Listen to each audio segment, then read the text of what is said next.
The dust cloud on the horizon was the only warning Sweetwater, Arizona got before Jacob Irving rode in on a horse so tired it could barely hold its head up, and behind him trailed nothing but the ghost of better days. It was late summer in 1882, and the heat shimmered off the dirt streets like water that would never quench a man's thirst. Jacob's throat felt like sandpaper, his pockets held exactly 3 cents, and the last meal he'd eaten had been a stale biscuit 2 days prior. He'd lost everything in a card game gone wrong in Tombstone. Everything except his horse, his pride, and the clothes on his back. Even his gun had been traded for a canteen of water that ran dry 50 miles back.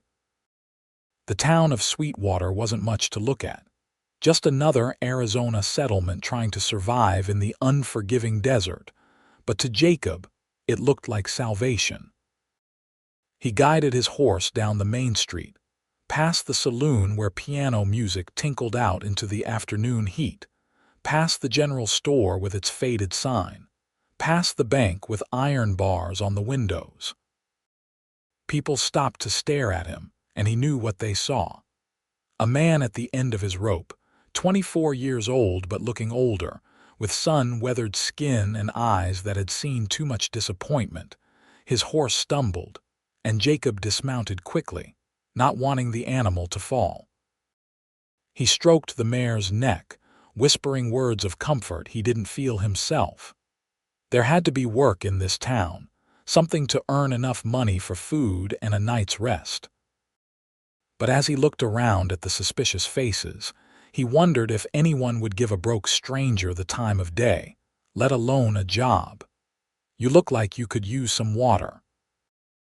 The voice was soft but clear, and Jacob turned to see a woman standing in the doorway of a small house just off the main street. She was perhaps 26 or 27, with dark hair pulled back from a face that was both strong and gentle. She wore a simple blue dress, faded from washing but clean, and her eyes held a kindness that made Jacob's chest tighten with something he couldn't name. "Madam, I would be grateful for anything you could spare," Jacob said, his voice rough from dust and disuse. She stepped out onto the porch, carrying a tin cup and a pitcher. "For you or the horse first, if you don't mind." A small smile crossed her face. "A man who puts his animal first is a man with character. There's a trough around the side. Bring her through the gate." Jacob led his horse through the small wooden gate into a yard that was surprisingly green, with a vegetable garden growing in neat rows and a few chickens pecking at the ground. The trough was full of clean water, and his horse drank deeply while Jacob tried not to stare at the woman as she approached with the cup. "Now you," she said, handing him the water. He drank it down in 3 swallows, then realized his manners had fled along with his fortune. "I apologize, madam." "I'm Jacob Irving, and I'm grateful for your kindness." "Catherine Fuller," she replied. "Most folks call me Kathy. You look like you have been riding hard." "From Tombstone, madam. Had some bad luck." She studied him with eyes that seemed to see more than he wanted to show. "Bad luck or bad choices?" "Both, I reckon," he admitted. There was something about her directness that made lying impossible. "I was working cattle, saved up some money, thought I could win more at cards, thought wrong. At least you are honest about it." She refilled his cup from the pitcher. "When did you last eat?" 2 days past." Catherine shook her head, and Jacob saw something flicker across her face, a memory perhaps, or a judgment. But when she spoke, her voice held only compassion. "I was just about to make supper. It would not be any trouble to make enough for 2. Pride warred with hunger in Jacob's chest. "Madam, I cannot pay you. I have 3 cents to my name, and that would not buy a single potato." "Did I ask for payment?" "No, madam, but I cannot take charity without giving something back. If you have work that needs doing, I would be happy to earn my supper." She considered this, her head tilted slightly. "The fence around the back needs mending. Some of the pickets came loose in the last windstorm. If you fix that, I will call us even. You have a deal, Mrs. Fuller." "It is Miss Fuller," she corrected gently. "I am a widow. My husband died 3 years ago. I am sorry for your loss. Thank you." She gestured toward the back of the property. "The tools are in the shed. I will call you when supper is ready." Jacob worked on the fence as the afternoon sun began its descent toward the horizon, and with each nail he hammered, he felt a little more human. The physical labor was satisfying after days of riding, and the knowledge that he was earning his keep restored a measure of his self-respect. The fence had been in worse shape than Catherine had indicated, with several pickets rotted through completely, but he found spare wood in the shed and cut new pieces to fit. As he worked, he caught glimpses of her through the window, moving around inside the small house with efficient grace. He wondered about her story, about what kind of woman would show kindness to a broke stranger without fear or hesitation. In his experience, most people in these hard times kept what little they had close to their chests, suspicious of anyone who might take something from them. The smell of cooking food drifted out to him, making his stomach clench with hunger. When she called him in, he washed his hands at the pump and tried to make himself presentable, running wet fingers through his dusty hair. The inside of the house was simple but well kept, with lace curtains on the windows and a table set for two. Catherine had made stew with vegetables from her garden and biscuits that steamed when he broke them open. Jacob tried to eat slowly, tried to maintain some dignity, but after 2 bites he gave up and simply focused on the best meal he had tasted in months. "Slow down or you will make yourself sick," Catherine said, but there was amusement in her voice rather than criticism. "Apologies, Miss Fuller." "This is delicious, my mother's recipe." She said the secret was in letting it simmer low and slow. She paused, then added, "She passed 5 years ago. My father went 2 years before that. So you have been alone for a while now." "Not alone, exactly. This town is full of good people. But yes, I have been on my own." She met his eyes across the table. "You learn to manage." They ate in comfortable silence for a while, and Jacob found himself relaxing in a way he had not in months. There was something peaceful about this house, about this woman, that made the troubles of the world seem distant. "The fence is fixed," he said finally. "Better than it was, I think. Some of those pickets were rotted clear through." "I know. I have been meaning to fix it myself, but there is always something else that needs doing." She stood and brought over a pot of coffee, pouring them each a cup. "Where are you headed, Mr. Irving?" "I have not decided yet. I need to find work first, earn enough to get back on my feet." "I was hoping there might be something in Sweetwater." Catherine was quiet for a moment, stirring sugar into her coffee. "The ranch outside of town sometimes needs hands.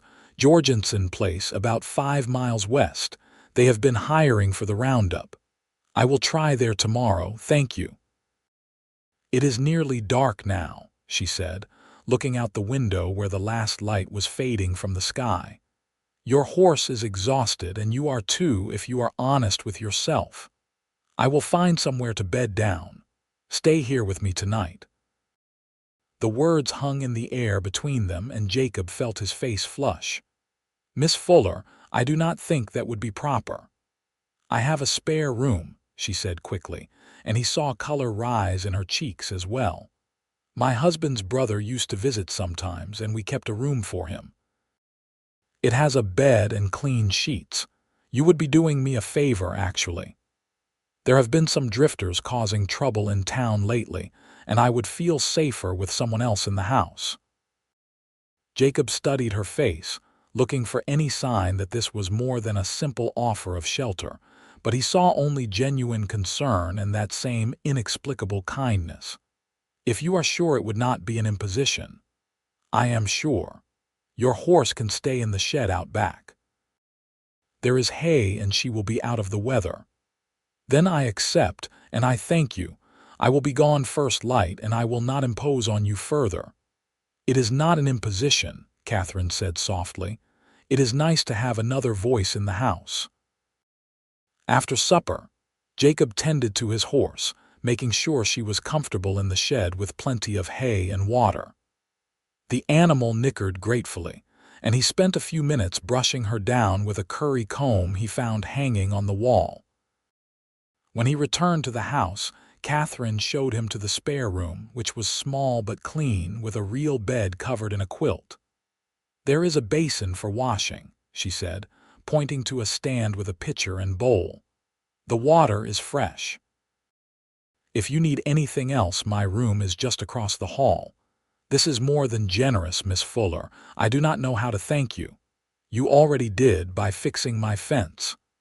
She paused in the doorway. "Mr. Irving, I hope you do not think I am foolish for trusting you. My late husband always said I was too quick to see the good in people. I give you my word that your trust is not misplaced. I may be broke, but I am not a thief or a scoundrel." "I know," she said simply.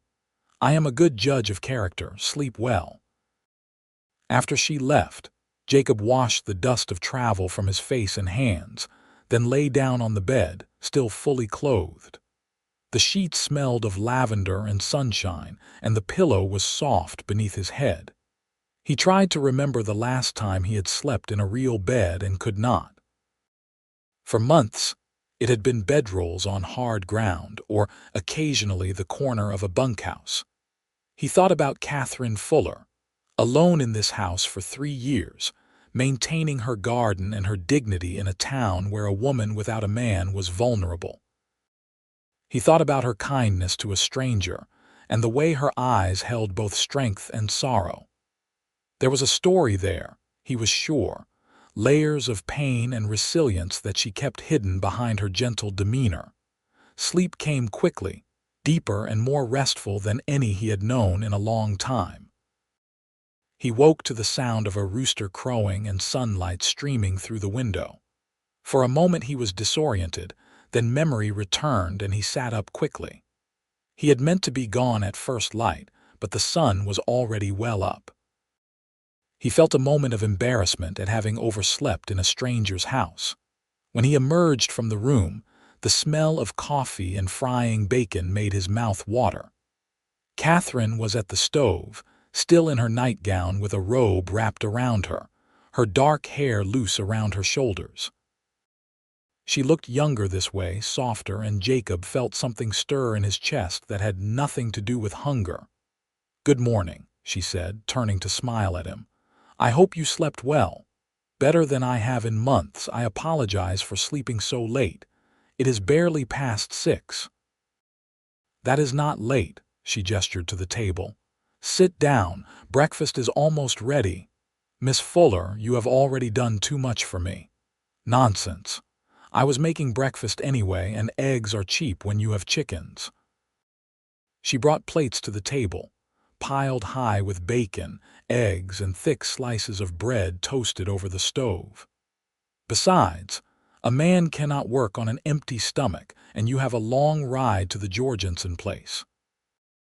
They ate together, and Jacob found himself telling her about his life, about growing up on a small ranch in Texas, about losing his parents to fever when he was 16, about working his way west taking odd jobs and cattle drives. He told her about his dreams of having his own land someday, about starting over somewhere and building something that would last. "What about you?" he asked. "Have you always lived in Sweetwater?" "I came here 6 years ago when I married Michael. He was a carpenter, a good man who worked hard and treated me well. We were going to have a family, build a life together." Her voice grew quiet. "Then there was an accident at a building site. A beam fell and he was killed instantly." "I am sorry. So am I." She looked down at her plate. The hardest part was not the grief itself, but the loneliness afterward. This house felt so empty without him. Sometimes it still does. "You never thought about remarrying?" "There have been men who asked, but none who felt right.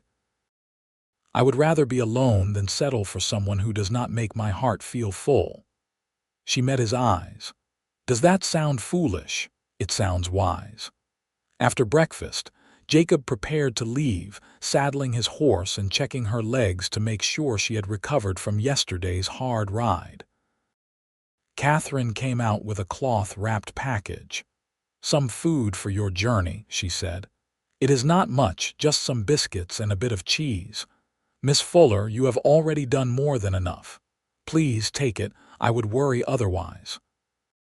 Jacob took the package, their fingers touching briefly, and he felt that strange stirring in his chest again. "I do not know how to thank you properly. You showed kindness to a stranger when you had no reason to. Maybe that is reason enough." She smiled, and he noticed for the first time that she had a small dimple in her left cheek. "Good luck at the Jorgensen place. If they do not have work, try the lumber mill. They are always looking for strong backs." "I will."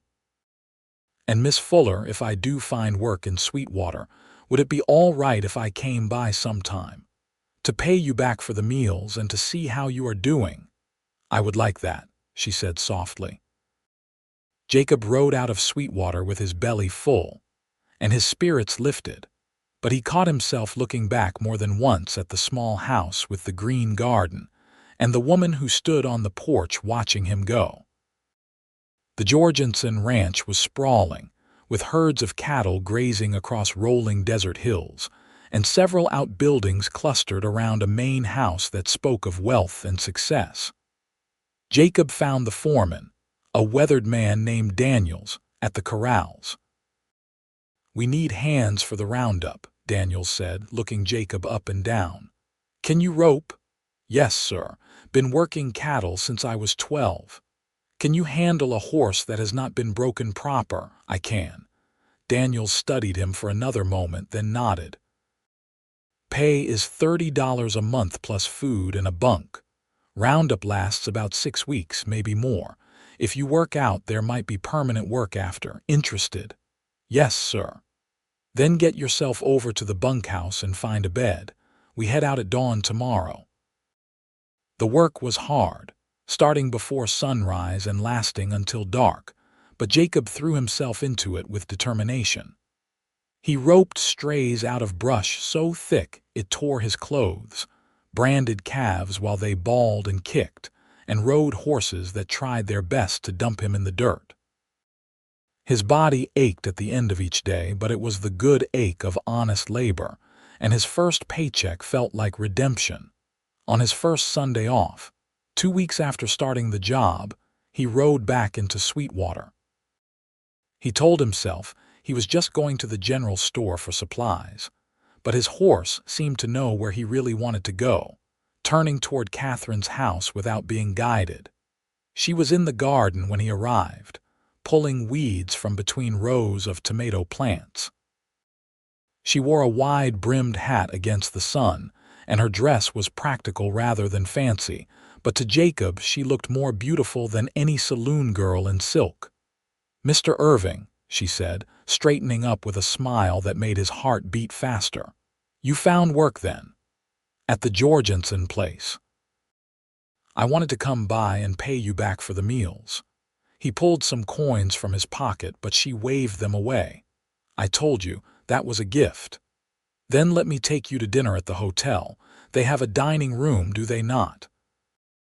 Catherine hesitated, and Jacob saw something flicker across her face, uncertainty perhaps, or fear. "Mr. Irving, that would be very kind, but people in this town talk.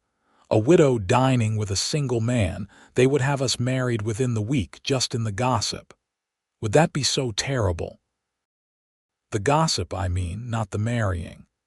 He felt his face flush. That came out wrong, but Catherine laughed, a genuine sound of delight that made her whole face light up. It came out charmingly. "Yes, Mr. Irving, I would be happy to have dinner with you and let the gossips say what they will." The hotel dining room was the fanciest place in Sweetwater, with white tablecloths and real china plates. Jacob had cleaned up at the bunkhouse, putting on his one good shirt and even trimming his beard, and Catherine wore a green dress that brought out the color of her eyes. They ordered pot roast and potatoes and talked as if they had known each other for years rather than weeks. "Tell me about Texas," she said. "What was it like growing up there?" "Hot, mostly," Jacob said with a grin, "but beautiful too. My father's ranch was small, just enough cattle to make a living, but I loved it. I loved the work, the land, the sense of building something that would outlast you. After they died, the bank took the ranch for debts I had not known existed. That was when I started drifting west." "Do you regret it?" "The drifting, I mean." "I did for a long time. Felt like I was running away from something instead of running towards something. But lately, I have been thinking maybe I was running towards something all along. I just did not know what it was yet." "And what do you think it was?" "Maybe finding a place where I belong. Maybe finding someone who makes me want to stop running." The air between them grew charged with unspoken meaning, and Catherine looked down at her plate, her cheeks pink. "That is a lot of pressure to put on a town you have only known for 2 weeks." "I was not talking about the town." She met his eyes then, and Jacob saw hope and fear warring in her expression. "Mr. Irving, you barely know me. Then let me get to know you better. Let me come calling properly if you would allow it. I know I am not much right now, just a ranch hand with barely 2 coins to rub together, but I am working hard and I have prospects. The foreman says there might be permanent work after the roundup." "It is not about what you have," Catherine said softly. "When Michael died, I learned that the material things do not matter much in the end. It is about character, about kindness, about whether someone makes you feel less alone in the world." "And do I make you feel less alone?" "You do," she admitted. "These past 2 weeks, I found myself looking toward the road, hoping to see you riding back into town. It has been a long time since I looked forward to anything that way. Then say yes. Say I can come calling on my days off. Say you will let this thing between us have a chance to grow into something real." Catherine was quiet for a long moment, and Jacob held his breath. Then she smiled, and it was like the sun coming out from behind clouds. "Yes, Mr. Irving, you may come calling." "Jacob," he said. "Please call me Jacob." "All right then, Jacob, and you should call me Kathy." Over the next month, Jacob came to town every Sunday, and slowly, carefully, they built something together. He fixed things around her house, mending the roof where it leaked and reinforcing the chicken coop against predators. She cooked for him, meals that made him feel more at home than he had in years. They talked about everything, sharing their histories and their hopes, their fears and their dreams.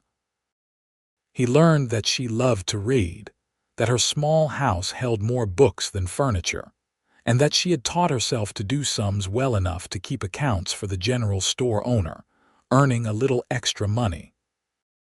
She learned that he could play the harmonica, that he had a gift with animals, and that, beneath his tough exterior, was a gentle soul who had been hurt by the world but never broken by it. "Why me?"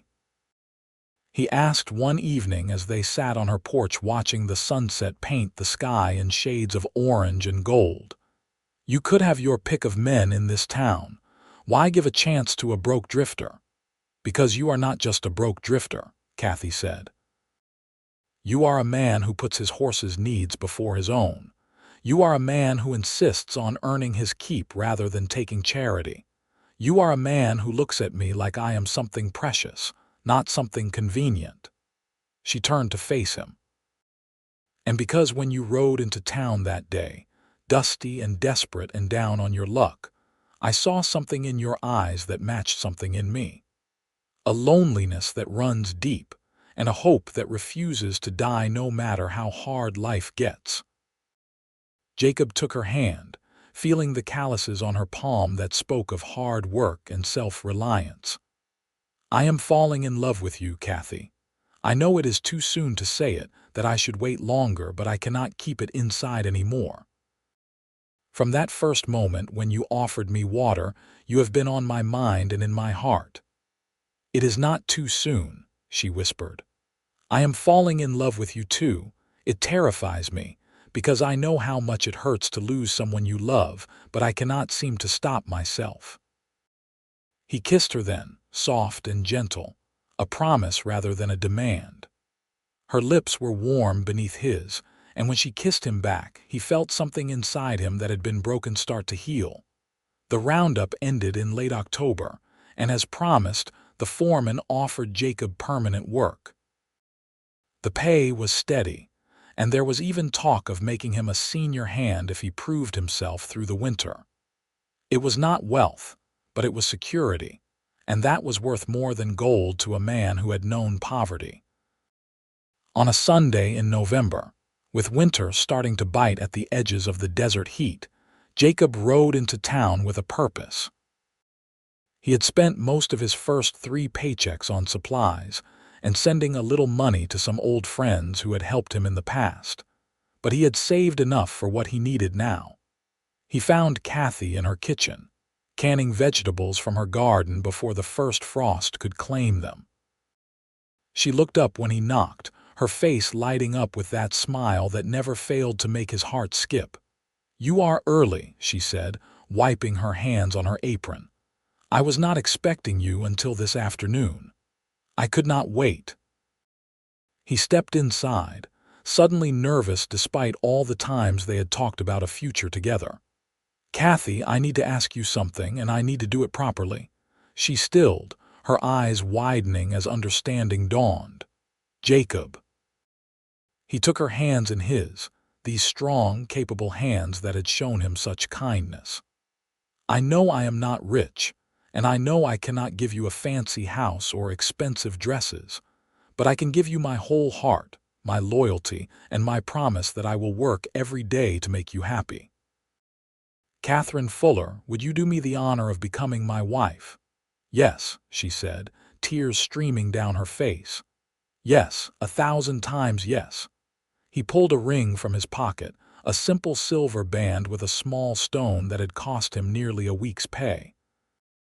"It is not much, but I wanted you to have something to wear, something that tells the world you are spoken for." "It is perfect," she said as he slipped it onto her finger. "You are perfect." They married in December, a small ceremony in the church with half the town in attendance. Kathy wore a blue dress she had made herself, and Jacob wore his best suit, borrowed from another ranch hand.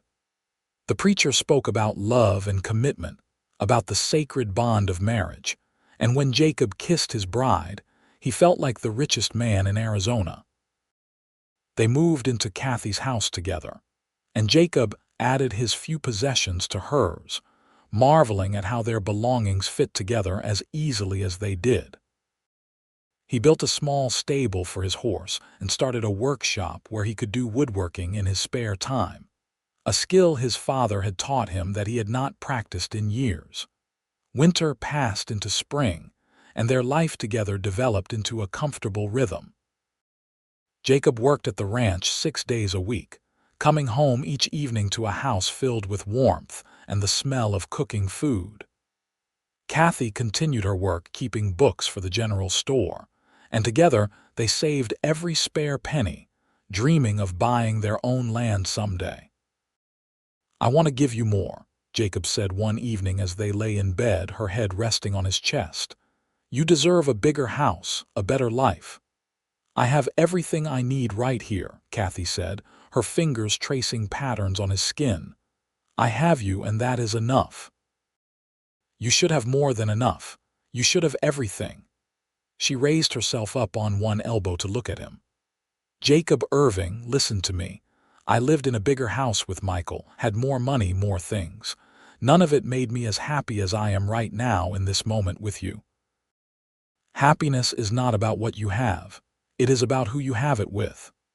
In May, Kathy discovered she was pregnant, and Jacob felt a joy so profound it almost frightened him. He had never considered himself father material, had never thought he would be stable enough to provide for a family. But now, he could not imagine anything more wonderful than having a child with this woman he loved. "Are you scared?" Kathy asked him one night, her hand resting on her still flat stomach. "Terrified," he admitted. "What if I am not a good father?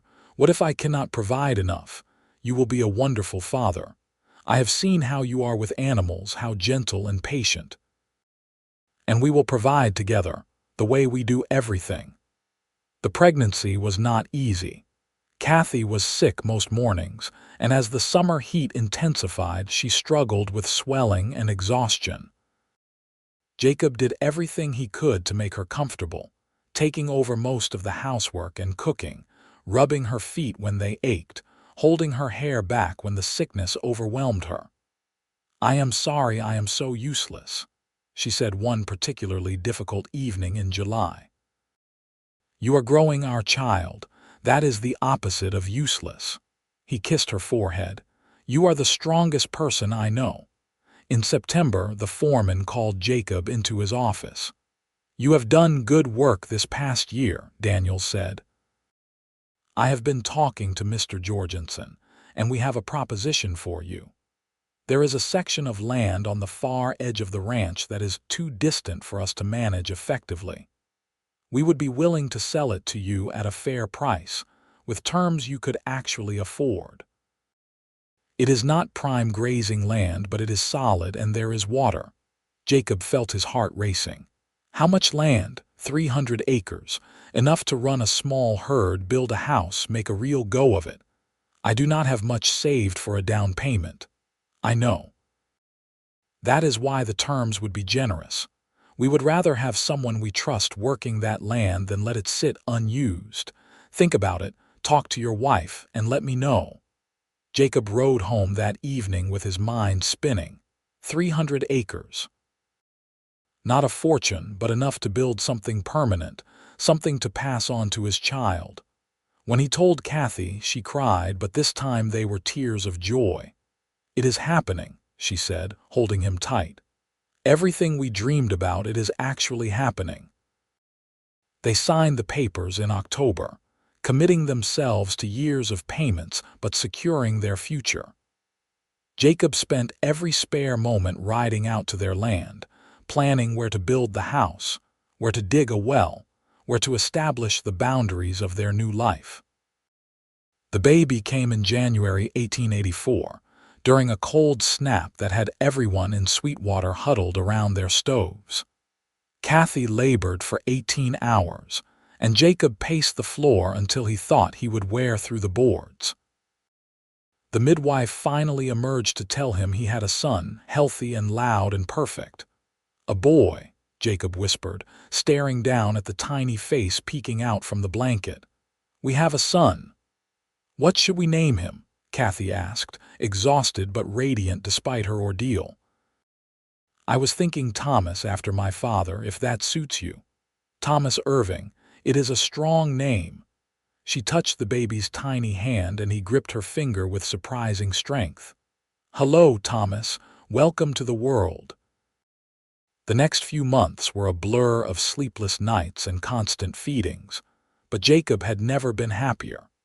He would come home from the ranch to find Kathy nursing the baby, and the sight of his wife and son together filled him with a contentment he had never known was possible.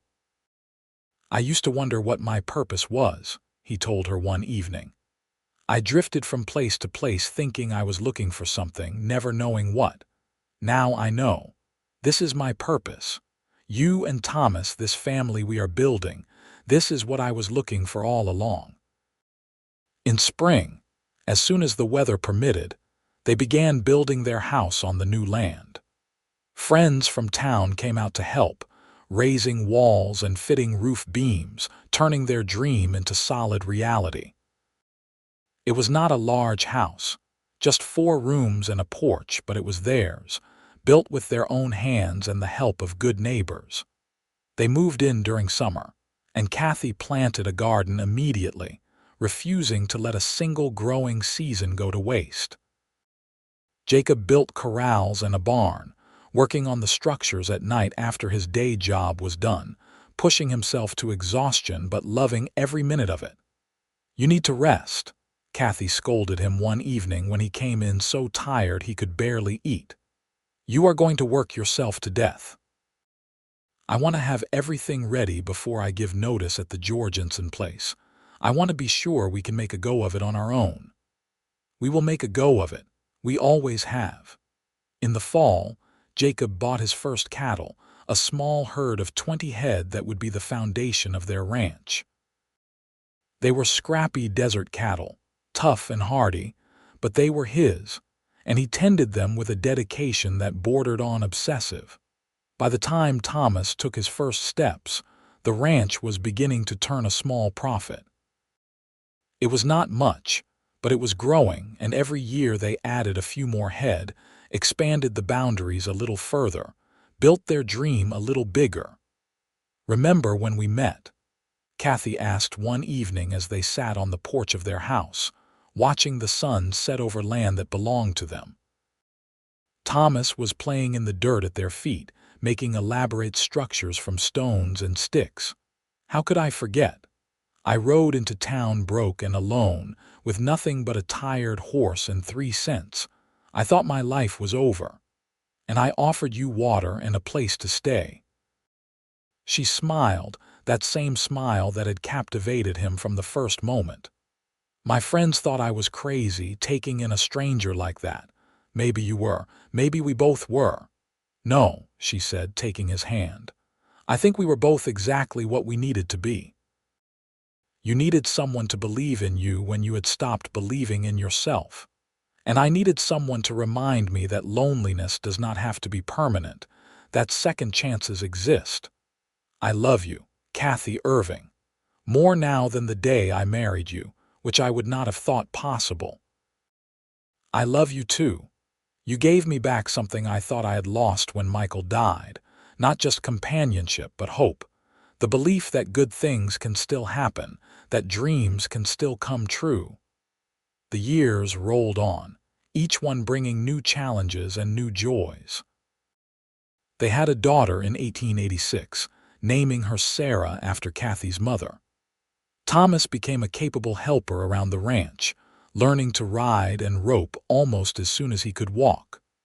The herd grew to over 100 head, and their small ranch developed a reputation for quality cattle. There were hard times, too. A drought in 1888 killed nearly a quarter of their herd, and they survived only by hauling water from a spring 20 miles away, making the journey daily for 3 months until the rains finally came. Jacob broke his leg when a horse threw him in 1890, and Kathy ran the ranch for 6 weeks while he recovered, proving she was every bit as capable as he was. But through it all, they had each other. When times were hard, they leaned on each other. When times were good, they celebrated together. Their love, which had started as kindness shown to a stranger, had grown into something deep and unshakable, tested by time and hardship and proven true. On their 10th wedding anniversary, Jacob surprised Kathy with a trip to Tucson, leaving the children with friends in Sweetwater. It was the first time they had been alone together since Sarah was born, and they stayed in a real hotel, ate in restaurants, and walked the streets like courting youngsters. "You ever miss the simplicity?" Jacob asked as they walked through the growing city. "When it was just you in your little house, tending your garden without all the responsibilities we have now." "Sometimes I miss the quiet," Kathy admitted, "but I would not trade what we have built for anything. The life we have, the family, the ranch, all of it came from taking a chance on each other, from believing that something good could come from an act of simple kindness. You saved my life that day, you know. Not just by feeding me or giving me a place to stay, but by seeing something in me worth saving. I had given up on myself, thought I was destined to drift forever, never belonging anywhere. You gave me a reason to try again, and you saved mine. I was so lonely after Michael died, so convinced that my chance at happiness was over. But then you rode into town, this dusty, desperate cowboy who treated his horse better than himself, and something in me recognized something in you. We were both broken in our own ways, and somehow we made each other whole. They stopped in the middle of the street, ignoring the people flowing around them, and kissed like they had not in years, with the passion and intensity of young love combined with the depth and understanding of mature commitment. Thomas grew into a tall, serious young man who loved the ranch as much as his father did.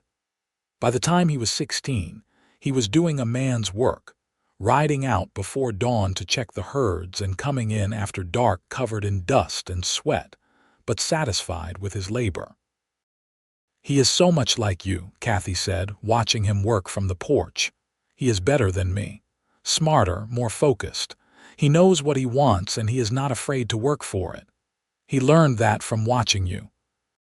Sarah was different, more interested in books than cattle, and Jacob worried that she would find ranch life too limiting.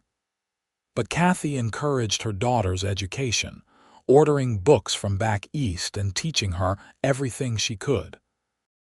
"She needs to have choices," Kathy told Jacob when he expressed concern about Sarah spending more time reading than working. "Not every child wants to be a rancher. Maybe she will want to be a teacher or run a business. We should support whatever path she chooses." "You are right," Jacob admitted. "I just want her to love this place as much as we do." She does love it in her own way, but loving a place does not mean you have to stay there forever. She might need to leave to find her path, the way you left Texas to find yours. In 1895, on a summer evening much like the one when they first met, Jacob and Kathy sat on their porch watching their children play in the yard. Thomas was teaching Sarah to rope, and her laughter carried across the desert air like music. "Look at what we built," Jacob said, gesturing at the house, the barns, the corrals, the healthy cattle grazing in the distance. "When I think about where I was 13 years ago, broke and alone and hopeless, it feels like a dream." "It is not a dream," Kathy said, her hand finding his like it always did. "It is real, and we earned it through hard work and determination and love. Everything we have came from those things. Everything we have came from you taking a chance on a stranger. If you had not offered me that water, if you had not invited me to stay, I would have ridden on to the next town and the next, probably drinking myself to death in some saloon eventually. And I would still be living alone in that little house, keeping other people's books and pretending I was content with half a life." She leaned her head against his shoulder. "We saved each other, Jacob. That is what love does. It saves us from ourselves and shows us who we could be." As the sun set over their land, painting the sky in shades of red and gold, Jacob thought about the twisting path that had led him to this moment. All the bad choices and hard luck, all the loneliness and struggle, had been necessary to bring him here, to this woman, this family, this life. "I would do it all again," he said quietly. "Every mistake, every hardship, every moment of despair, I would do it all again if it meant ending up here with you." "So would I," Kathy said. "Every moment of grief, every lonely night, every fear that I would never be happy again. I would endure it all again for this." They sat in comfortable silence as darkness fell and stars began to appear in the vast Arizona sky. Thomas and Sarah came up onto the porch, tired and happy, settling in beside their parents. Inside the house, a lamp glowed warm and welcoming, illuminating the home they had built together. Jacob thought back to that day in 1882, when he had ridden into Sweetwater with nothing but desperation and a tired horse. He had been looking for salvation, though he had not known what form it would take. He had found it in the kindness of a widow who saw past his circumstances to the man he could become. She had offered him water, shelter, and hope when he needed it most, and in return he had offered her his heart. Their story was not one of grand gestures or dramatic rescues. It was simpler than that, and more profound. It was the story of two lonely people who found each other at exactly the right moment, who chose to take a chance on love when it would have been easier to stay safe and alone. It was the story of building a life together one day at a time, through hard work and determination, and the unwavering belief that they were better together than apart. As the years continued to pass, their love only deepened.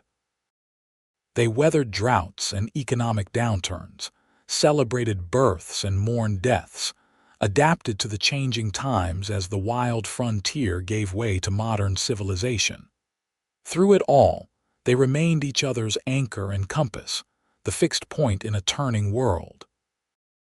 Thomas eventually took over more of the ranch operations, allowing Jacob and Kathy to slow down a little, to enjoy the fruits of their decades of labor.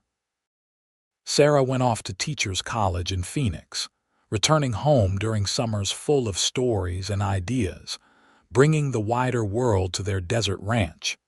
In 1902, on a warm spring morning, Jacob and Kathy celebrated their 20th wedding anniversary. Their children, now grown and capable, organized a party that brought together friends and neighbors from across the county. The house was filled with laughter and music, with food and drink, and the warm companionship of people who had watched them build their life together. When the guests had finally left and the children were cleaning up, Jacob took Kathy's hand and led her outside, away from the house to a small rise where they could see the entire ranch spread out before them in the moonlight. 20 years, he said. Sometimes it feels like yesterday and sometimes it feels like forever. The best years of my life, Kathy said. Every single one of them. You remember what you said to me that first night? You said it was nice to have another voice in the house. I remember, I meant it. This house had been so quiet after Michael died. Then you came along and filled it with sound again, with life. You gave me everything, Jacob said, his voice thick with emotion. A home, a family, a purpose. You took a broken-down drifter and turned him into someone worth something. No, Kathy corrected gently. You were always worth something, I just helped you see it, and you did the same for me. We healed each other, Jacob. That is what real love does. They stood together in the moonlight, these two people who had found each other through a simple act of kindness and built an entire world together. The ranch stretched out around them, a testament to their love and labor, to the power of hope and hard work and unwavering commitment. In the distance, cattle lowed softly, and somewhere an owl called out into the night. The desert breeze carried the scent of sage and dust, the smell of home. Above them, stars wheeled across the infinite sky, the same stars that had shone down on them that first night when Jacob had slept in Kathy's spare room, not knowing that he had found his future. To 20 more years, Jacob said, raising an imaginary glass. To forever, Kathy replied, and kissed him beneath the stars. The years that followed brought their share of changes and challenges. The world was modernizing rapidly, with automobiles beginning to appear even in small Arizona towns, and talk of electricity and telephones reaching even remote ranches. But through it all, Jacob and Kathy's love remained a constant, the bedrock upon which everything else was built. Thomas married in 1905, bringing home a strong, capable woman named Mary who took to ranch life with the same determination Kathy had shown years before. They gave Jacob and Kathy their first grandchild, a boy named Jacob after his grandfather, in 1906. Holding that tiny baby, Jacob felt the circle of life complete itself in a way that brought tears to his eyes. Your legacy, Kathy whispered, watching him cradle the infant. Our legacy, he corrected. None of this would exist without you.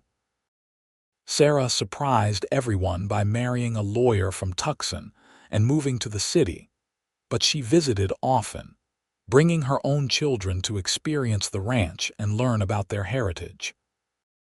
She never lost her love of books and learning, eventually opening a small library in Tucson that served the growing community. As they moved into their late 40s and then 50s, Jacob and Kathy slowed down naturally, letting the younger generation take over more of the daily operations. But they never stopped working entirely, never lost their connection to the land and the life they had built.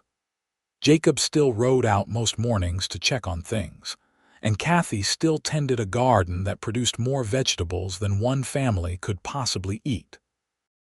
They had long talks on the porch in the evenings, reflecting on their life together, marveling at how far they had come from that dusty day in 1882. They spoke of the people they had lost along the way, friends and neighbors who had been part of their journey but had moved on or passed away. They spoke of their children and grandchildren, of the legacy they would leave behind. "You think we did well by them?"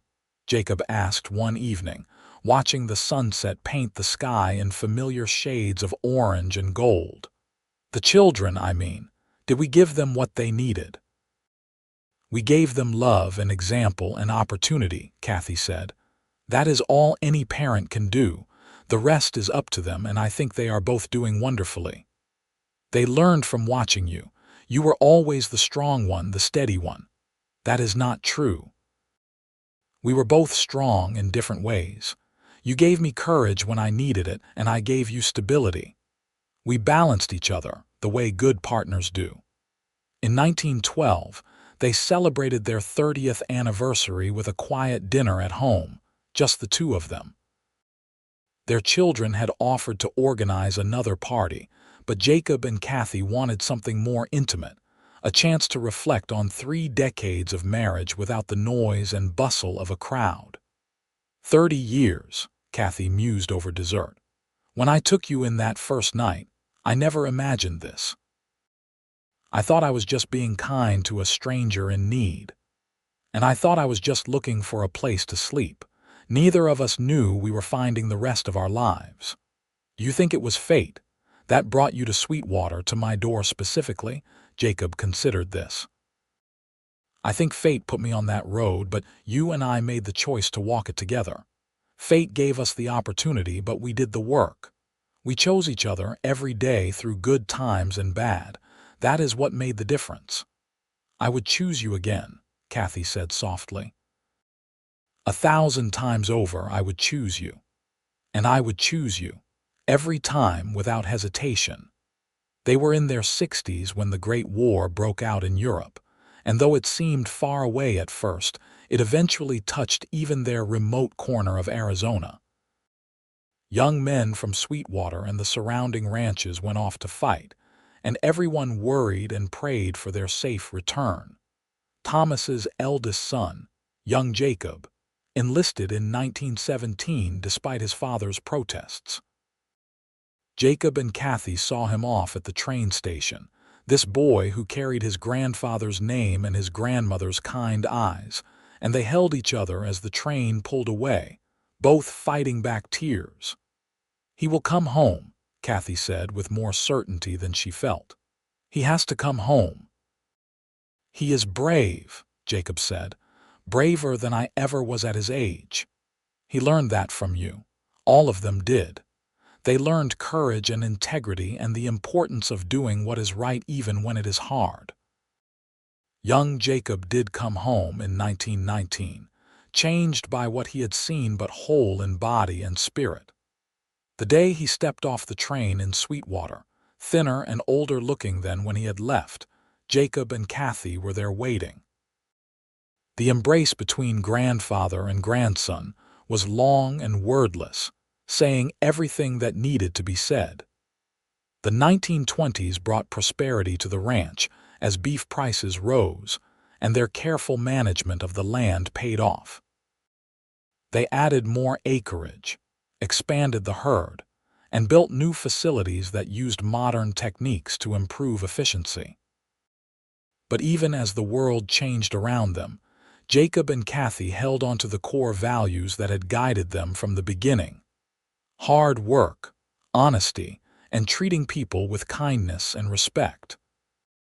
"We are dinosaurs," Jacob joked one evening as they sat on the porch, watching Thomas and his sons work cattle using motorized trucks instead of horses. Relics from another time. We are pioneers, Kathy corrected. We built something that will outlast us, something that matters. That is not being a dinosaur. That is being a foundation. They were in their 70s when the Depression hit, wiping out fortunes and destroying lives across the country. But the ranch survived, partly through good fortune and partly through the conservative financial practices Kathy had always insisted on. They had never borrowed more than they could afford to pay back, had always saved for hard times, had always prioritized sustainability over rapid growth. You were right, Jacob told her as they watched other ranches fail around them. All those times I wanted to expand faster, to take bigger risks, you counseled caution. You saved us. We saved us, Kathy said, together like always. They helped their neighbors as much as they could during those difficult years, offering work to men who had lost everything, sharing food from their garden with families who were struggling. Jacob remembered what it felt like to ride into town broke and alone, and he made sure no one who came to their door was turned away hungry. You are too generous, Thomas said, after Jacob had given away another week's wages to a drifter who needed train fare to get back to his family. Your mother taught me that generosity is never wasted. Someone was generous to me when I needed it most, and I am just paying that forward. By 1935, Jacob and Kathy were in their mid-70s, slowed by age but still sharp in mind and spirit. They had lived to see their children grown and successful, their grandchildren starting families of their own. The ranch they had started with nothing but hope and determination now sprawled across thousands of acres, providing a good living for multiple families. On a warm evening in May, they sat on the porch as they had done thousands of times before, watching the sun set over land that had been the backdrop of their entire adult lives. Jacob's hand found Kathy's automatically, their fingers intertwining with the ease of long practice. Do you remember the first time we sat on a porch together? Kathy asked. That first night at my old house in town. Of course. I remember thinking I had stumbled into some kind of dream, that a woman like you would show kindness to a man like me. And I remember thinking that there was something special about you, something worth believing in. You were not wrong. Neither were you. She squeezed his hand. We built a good life, Jacob Irving, better than I ever imagined possible, the best life. And it all started because you were willing to see past my circumstances to who I could be. You saved me, Kathy. You gave me everything. And you gave me purpose again. After Michael died, I thought my life was over, that I would just exist until it was my time to go. Then you came along and showed me that there could be more, that second chances are real. I love you, Jacob said, as he had said thousands of times over their 50-plus years together. I have loved you from that first day, and I will love you until my last breath and beyond. I love you too. Always and forever. They sat in comfortable silence as darkness fell and stars began to appear, the same stars that had watched over their entire journey together. Inside the house, they could hear the sounds of family, Thomas and Mary preparing dinner, grandchildren laughing and playing. The house was full of life, of love, of the legacy they had created together. Jacob thought about the cowboy who had ridden into Sweetwater in 1882, desperate and alone at the end of his rope. That man had been lost, adrift in a world that seemed to have no place for him. But then a kind widow had offered him water and said, "Stay here with me tonight," and everything had changed. One simple act of kindness had led to all of this. A life built together, a family created, a legacy that would endure for generations. It was proof that even in the hardest times, even when hope seems lost, One moment of compassion can change everything. Jacob and Kathy lived into their 80s, still together, still in love, still grateful for every day they had been given. They died within months of each other, Jacob first and then Kathy, as if she could not bear to be without him for long. They were buried side by side on a hill overlooking the ranch, their graves marked by simple stones that bore their names and dates and a single inscription: "Together always." Their children and grandchildren and great-grandchildren continued to work the land they had claimed from the desert, continued to live by the values they had instilled, continued to tell the story of how it all began. The story of a cowboy who rode into town broke and alone, and a widow who saw past his circumstances to the man he could become. The story of how kindness and courage and unwavering commitment can transform two lonely people into something greater than themselves. The ranch still stands today, worked by the descendants of Jacob and Kathy Irving, a testament to the power of love and the enduring legacy of two people who chose each other when the world gave them every reason not to. And on quiet evenings, when the sun sets over the Arizona desert and the stars begin to appear, you can almost see them there on the porch, hands intertwined, watching over the world they created together, their love still echoing across the generations. Proof that the best things in life often begin with the simplest acts of human kindness.